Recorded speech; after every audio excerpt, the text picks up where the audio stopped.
Hi everyone, my name is Sadat Khan और आज हम लोग पढ़ेंगे 9th क्लास के सिविक्स का chapter number 1 what is democracy and what democracy.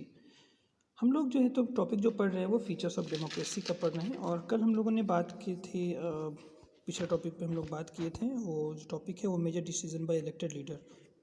Democracy के बारे में पढ़ रहे हैं कि क्या क्या फीचर्स होने चाहिए। तो पहला ये है कि मेजर डिसीजन जो वो लीडर के द्वारा होने चाहिए। तो हम लोग पिछले क्लास में पढ़े थे कि जैसे पाकिस्तान में जो है वो डेमोक्रेसी इलेक्शन होते थे, रेगुलर इलेक्शन होते थे।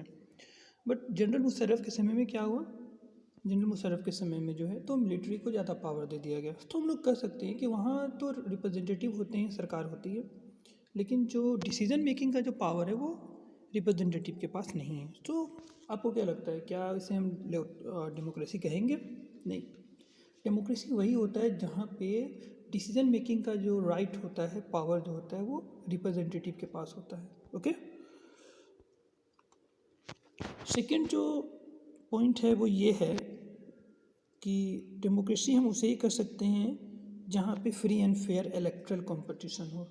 डेट मीन्स जहाँ पे इलेक्शन में डेट मीन्स कोई भी कॉन्टेस्ट कर सकता हो, कोई भी पार्टिसिपेट कर सकता हो।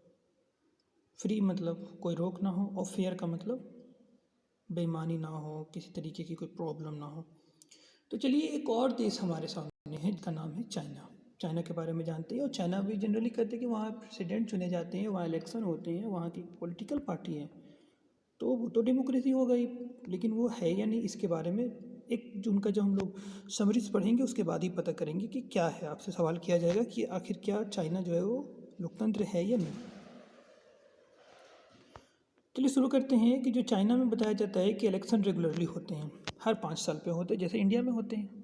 और वहाँ की कंट्री की पार्लियामेंट भी है जिसे कहा गया है, जिसका आप नाम लिख सकते हैं, देख सकते हैं आप, जिसका नाम दिया गया है कॉन्ग्यू रेनमिनो डेब्यो डाओ, that means National People's Congress.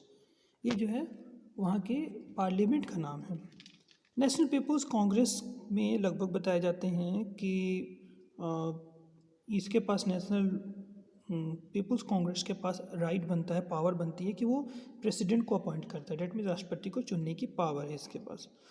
लगभग 3,000 मेंबर, लगभग समथिंग नियर बाई 3,000 मेंबर जो हैं वो इलेक्टेड होते हैं पूरे चाइना से।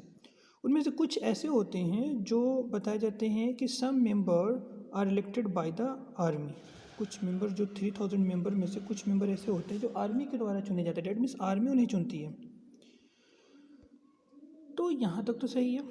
प्रॉब्लम ये है कि इस इलेक्शन में कंटेस्ट करने से पहले कैंडिडेट को एक पॉलिटिकल पार्टी का अप्रूवल चाहिए होता है, जिसका नाम है चाइनीज़ कम्युनिटी पार्टी। कोई भी पॉलिटिकल पार्टी हो, अगर वो इलेक्शन में खड़ा होना चाहता है तो उन्हें क्या करना है, चाइनीज़ कम्युनिस्ट पार्टी से अप्रूवल लेना है। ओके। और वही मेंबर जो है तो चाइनीज़ कम्युनिस्ट पार्टी और 8 और भी कई छोटी छोटी पार्टियां हैं जो गठबंधन से बनाती हैं, वही पार्टी जो है वो पार्टिसिपेट कर सकती हैं जिसको चाइनीज़ कम्युनिस्ट पार्टी से परमिशन होगा। तो यही हुआ था 2000, डेट मीन्स 2002 और 2003 में। गवर्नमेंट जो है हमेशा कम्युनिस्ट पार्टी की बनती है, इस चीज़ को आप याद रखिएगा। चाइना में हमेशा पार्टी कम्युनिस्ट, गवर्नमेंट जो है वो कम्युनिस्ट पार्टी की बनती है। बताया जाता है कि आज़ादी से ही, जो कि 1930 में जब इंडिपेंडेंस हुआ उसके बाद से ही मैक्सिको जो है वो वहाँ पे इलेक्शन होते हैं, है ना। Hold election after every 6 year to elect president. राष्ट्रपति को चुनने के लिए 6 साल पे एक बार इलेक्शन होते हैं। लेकिन एक बात ये बताया जाता है कि ये ऐसा नहीं है, जैसे कि पाकिस्तान तो मिलिट्री रूल में चला गया था, डिक्टेटरशिप हो गया था, लेकिन ऐसा नहीं है कि चाइना जो है तो वो मिलिट्री रूल में आया और ना ही वो डिक्टेटर रूल हुआ। ठीक है। तो बता सकते हैं कह सकते हैं हम लोग the country has never been under a military और डिक्टेटर रूल। तो कर सकते हैं तो मे भी शायद डेमोक्रेसी होगा, लेकिन नहीं। लेकिन बताया जाता है कि but still 2000 every election was won by party called PRI, institutional revolutionary party. समझ रहे हैं? ना तो वहाँ मिलिट्री रूल हुआ ना वो डिक्टेटर हुआ, लेकिन फिर भी 2000 ईस्वी से बताया जाता है कि लगातार कोई भी पॉलिटिकल पार्टी, कोई भी दूसरी पार्टी नहीं जीत पाई। जब भी सरकार बनी तो PRI की सरकार बनी, that means institutionally revolutionary party. Opposition party जो है वो इलेक्शन में कॉन्टेस्ट लेते हैं, ऐसा नहीं है कि नहीं लेते हैं, लेते हैं, लेकिन वो कभी भी नहीं जीत पाते हैं। That means but they never manage to win, कभी जीत नहीं पाते हैं वो। ओके,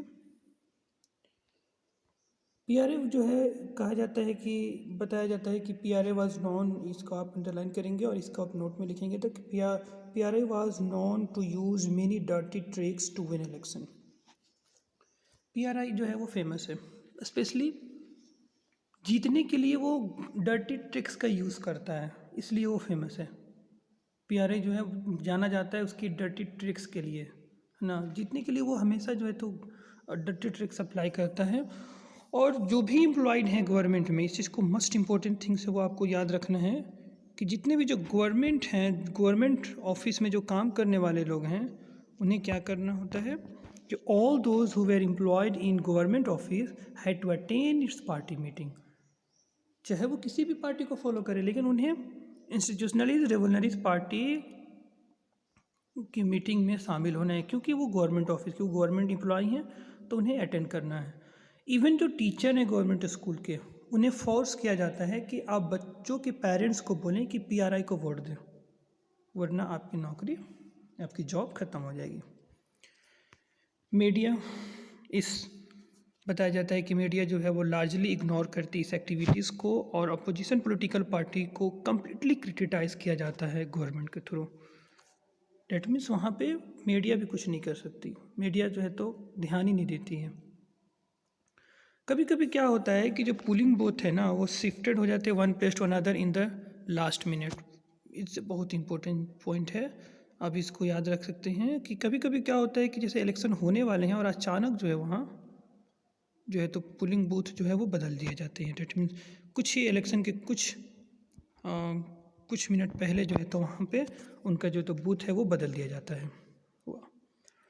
इससे क्या होता है कि लोगों को वोट देने में प्रॉब्लम होती है। अब प्रॉब्लम होगी तब वहाँ पे लोग पहुँचेंगे नहीं, तो पीआरआई के जो मेंबर हैं वो इजली जो है तो वोटिंग दे देंगे, वोटिंग कर देंगे। ओके, इससे क्या होता है, लोगों को बहुत ज़्यादा प्रॉब्लम होती है वोट देने में, और पीआरआई जो है बहुत ज़्यादा पैसे खर्च करती है अपनी कैंपेन में। दैट मीन्स अपने कैंडिडेट को जिताने के लिए, अपने कैंडिडेट के लिए बहुत ज़्यादा जो है तो कैंपेन करती है। अब देखिए, परमिशन लोग तो खड़े तो हो जाते हैं, लेकिन वो जीत पाएंगे तब ना।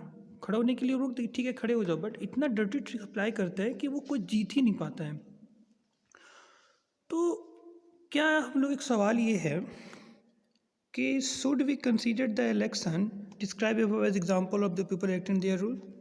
क्या आपको लगता है कि इस तरीके का इलेक्शन करवाना जो रूलर्स के इलेक्टेड रूलर्स के लिए सही है? नो। तो ये एग्जाम्पल को पढ़ने से हम लोग ये सेंस तो हम लोग समझ ही जाते हैं कि reading this example we get a sense that we can not. Okay, that means हम लोग तो इस एग्जाम्पल को पढ़ने से समझ ही गए हैं कि इस तरीके से यार रूलर्स नहीं चुने जाते हैं, है ना। कई सारी प्रॉब्लम है यहाँ पे, जैसे में in China the election do not offer the people and serious choice. China में इलेक्शन तो हो रहे हैं, लेकिन चाइना में इलेक्शन लोगों को ये अलाउ नहीं कर रहे कि अपने सीरियस होकर किसी भी मेंबर को चुनो। मतलब ये है कि वो रिप्रेजेंटेटिव से पुरानी सरकार, मान लो कि पीआरआई से खुश हो ना हो मैटर नहीं करता, खुश रहेंगे तो भी ठीक, ना भी रहेंगे तो भी उनको ही चुनना है, वही उन्हीं की सरकार बनेगी। ठीक है, तो ये मायने नहीं रख सकता, नहीं रहता, है ना। तो इस मैक्सिन एग्जाम्पल में people seem to be the really have the choice but it practice they had no choice. ठीक है, लोगों के पास चॉइस है रियली में, मतलब वो चाहे तो किसी को वोट दे सकते हैं वो, लेकिन वास्तविक में उनके पास चॉइस नहीं है। ठीक है, मतलब वो वोट दे रहे हैं अपने पसंद से, अपने मर्जी से जो है तो जिसे वोट दे रहे हैं, जिस कैंडिडेट को उनको वोट मिल रहा है, लेकिन वो डर्टी ट्रिक के कारण वो नहीं जीत पा रहे हैं। So there was no way the ruling party could be defeated, okay, even if people were against it. They are not fair election.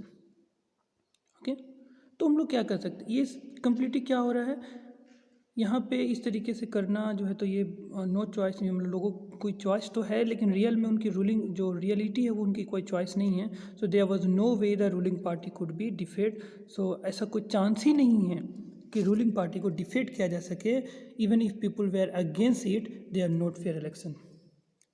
ठीक है, नो प्रॉब्लम कि लोग उनके अगेंस्ट है कि क्या है, लेकिन उसे नहीं हराया जा सकता। और इसीलिए हम लोग कह सकते हैं कि चाइना में फेयर इलेक्शन नहीं है और फ्री इलेक्शन भी नहीं है। डैट मीन्स जहाँ पे खुद इलेक्शन में खड़ा होने के लिए government organisation, that means election commission की परमिशन ना लेकर किसी पॉलिटिकल पार्टी की परमिशन ली जाए, है ना, और जहाँ पे इलेक्शन जीतने के लिए पीआरआई जो है वो डर्टी ट्रिक अप्लाई करती हो, तो उसे हम लोग क्या कर सकते हैं, फ्री एंड फेयर इलेक्शन नहीं कर सकते। और जहाँ पे फ्री एंड फेयर इलेक्शन नहीं है तो हम लोग कह सकते हैं कि वो डेमोक्रेसी नहीं है। ठीक है, तो we can thus add a second feature to our understanding of democracy. समझ गए होंगे, पहला तो समझ गए पाकिस्तान का एग्जाम्पल नहीं, दूसरा क्या है, चाइना का। तो पाकिस्तान भी डेमोक्रेटिक नहीं है और चाइना भी डेमोक्रेटिक नहीं है। समझ गए होंगे कि क्या है ये understanding of democracy. So holding election of any kind is not sufficient. Okay, इस चीज़ को आप याद रखिएगा कि अगर कोई देश में सिर्फ इलेक्शन हो जा रहे हैं तो इसका मतलब ये नहीं है कि वो डेमोक्रेटिक है। नो, सिर्फ इलेक्शन करा देना डेमोक्रेटिक नहीं है। ठीक है, इलेक्शन फ्री एंड फेयर होना ये डेमोक्रेसी है। ओके, इलेक्शन जो है बताया जाता है कि the election must offer a real choice between political alternative. So जो इलेक्शन जो होने चाहिए वो रियल में जो है तो अल्टरनेटिव चॉइस होनी चाहिए। मतलब ऐसा नहीं कि एक ही पॉलिटिकल पार्टी को लोग, एक ही पॉलिटिकल पार्टी सिर्फ होनी चाहिए। No, and it should be the possible for people to use their choice to remove the existing rulers if they wish so. Okay, तो election free and fair election तभी हो सकता है, फेयर इलेक्शन हम उसे ही कर सकते हैं जब जहाँ के लोग जो है तो जब चाहे तो अपनी चॉइस से किसी और को चुन सकें। ओके, एग्जिस्टिंग रूलर को वो रिमूव कर सकें अपनी चॉइस के बेसिस पे। सो एक सेकेंड फीचर ऐड होता है और हम लोग यहाँ पे इस चीज़ को हम लोग अंडरलाइन करेंगे और इसको लिखने की कोशिश करेंगे और लिखेंगे कि a democracy must be based on free and fair election where those currently in power have fair chance of losing. Okay, democracy का मतलब कि फ्री एंड फेयर इलेक्शन होना चाहिए जहाँ पे जो करेंटली पावर है उसको पूरा उसे हटाने का, उसको लूजिंग करने का, उसको हटाने का पूरा फेयर चांस होना चाहिए। ठीक है, ऐसा नहीं है कि वो बार बार वो जीतने के लिए डर्टी ट्रिक का अप्लाई करता हो और वो बार बार जीतता हो तो हम उसे डेमोक्रेसी कहेंगे, नहीं। तो और भी हम लोग इस चीज़ के बारे में हम लोग बात करेंगे थर्ड चैप्टर में। आई होप कि आपको टॉपिक समझ में आ गया होगा। और अगला जो हम लोग टॉपिक पढ़ेंगे वो ये है, अगला जो फीचर्स है डेमोक्रेसी का वो ये है 1 पर्सन 1 वोट 1 वैल्यू। इस टॉपिक में हम लोग अगले क्लास में बात करेंगे, अगले वीडियो में बात करेंगे। सो जो भी इसमें इंपॉर्टेंट पॉइंट होगा आप अपनी नोटबुक में नोट करेंगे। That's all, thank you.